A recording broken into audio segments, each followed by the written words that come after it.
So yun mga dre, so off topic muna tayo. This time, tutulak tayo pagapan Nueva Ecija para makipag-family gathering. Goodbye muna Bulacan, hello Gapan City, let's go! Well, pangalang ng tanghali is nagready na kami para tumulak sa Gapan City. Marahil nagtataka kayo kung bakit katanghalian yung alis namin mga dre. Kasi nagtinda muna kami ng sisaran nyo sa palengke. Alam nyo naman, MVP kami ng sisaran nyo sa palengke. Kami lang kasi yung inaasahan ng biyanan ko sa pagtitinda kaya hindi pwedeng wala kami ron. After nga ng mekos-mekos na gayak at tornado na antayan, finally, tutulak na kami pa Nueva Ecija mga dre. At syempre, shoutout muna sa Poging Bayoko na driver natin ngayon mga dre. Actually, plano talaga namin is umarkila ng van para hindi masyadong mainit mga dre. Kaso lang, nag-cancel yung narkila namin van, may biglaan daw lakad kaya dito na lang kami sumakay sa pambiyahe namin ng isda. Shoutout nga pala kay paring Erjon at January. Next time, di na pwede yung cancel ha. Joke. Hassle nga lang kasi sobrang init sa loob niyan kasi nga nasira na yung aircon niyan mga dre. Kita nyo nga para kami sardina sa loob mga dre. Pero okay lang yan, at least nakatipid kami at dahil sarili namin sasakyan to, gas na lang yung intindihin namin mga dre. After 20 minutes nga na biyahe is nakarating na kami sa town proper ng San Rafael. Ito hindi namin inaasahan pagdating namin ng crossing ng San Miguel. Sobrang traffic mga dre.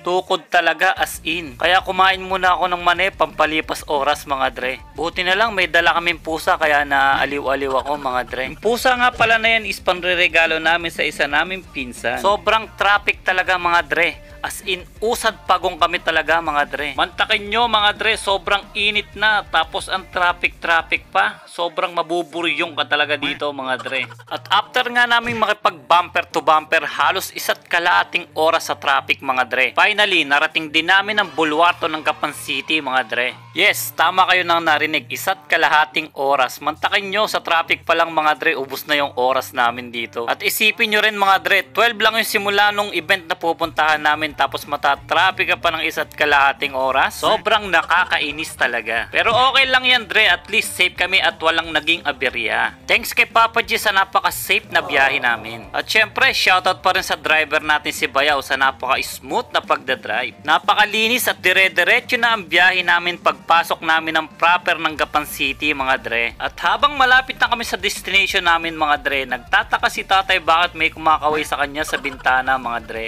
Nang silipin ko nga kung sino yung kumakaway mga dre, yung pinsan ko palang si Aldrin mga dre. Napakaliit talaga ng mundo mga dre. Biruin nyo sa haba ng binyahe namin mga dre, makakasabay pa namin siya papunta sa reception mga dre. Na late din pala siya sa event, siguro may nilakad pang importanteng mahalaga. Kaya siya na lang yung naging guide namin papunta sa reception mga dre. Napakastig naman ng pinsan ko na to mga dre. Sinipa pa yung gate para makaraan kami ng maayos mga dre. At tulad nga ng kasabihan natin mga dre, sa hinaba-haba nga raw ng prosesyon sa simbahan din ng tuloy, finally narating din namin yung reception mga dre. At ang unang nga sumalubong sa amin is si Tita Erna at si Tita Carol. At syempre, nag-bless kaming mga pamangkin bilang pangamusta at paggalang sa kanila. Dito sa part na to is makikita nyo kung gaano sila kamiss sa isa't isa. Bulacan to Nueva Ecija ang gap ng lugar namin mga dre. Tuwing may okasyong ganito lang kami nagkakasama-sama kaya miss na miss namin ang isa't isa mga dre. Actually, mag-aanak nga pala ako sa binyag dito. Kaya yun ang naging way para family gathering kami mga dre. Dahil nga na-traffic kami ng halos isa't kalahating oras mga dre, kaya sobrang naging gutom namin mga dre. Kaya dali-dali, nagpunta na kami kung saan nakalocate yung reception mga dre. Shoutout nga pala kay Kumaring Dayan. Magbablog daw kasi ko kaya nag-effort siya para magpariban. Shoutout nga rin pala sa mag-asawang vlogger din na si Onad at Trisha May. At syempre, shoutout din sa ninang nene kong napakabait. Kay Tito Armang kong pogi. Shoutout din kay Insan Marty at sa mag-asawang Tita Bebe at Diko. At syempre, shoutout din kay Insan Marvin na nagturo sa akin kung paano manligaw noon.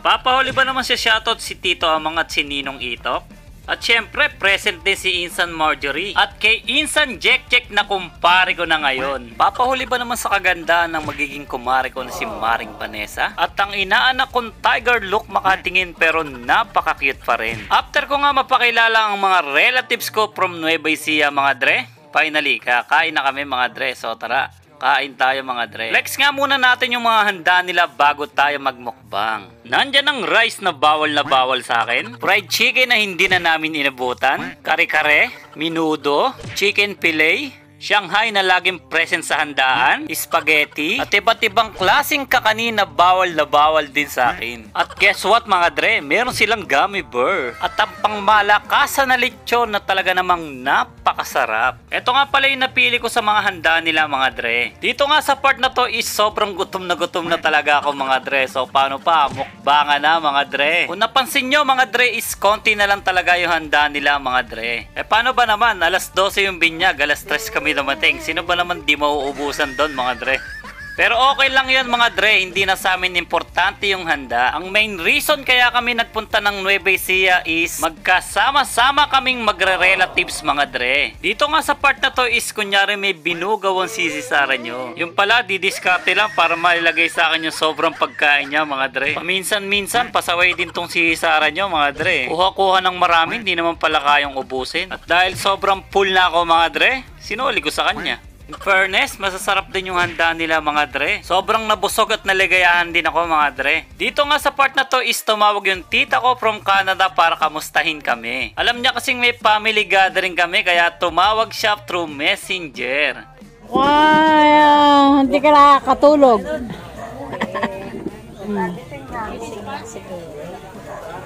Mataba ka naman ngayon. Mataba ka ako ngayon. Oh, naka-vlog ka. Naka-vlog Shoutout ka. tita. Oh. Bina-vlog ka. Baka pinunta ka.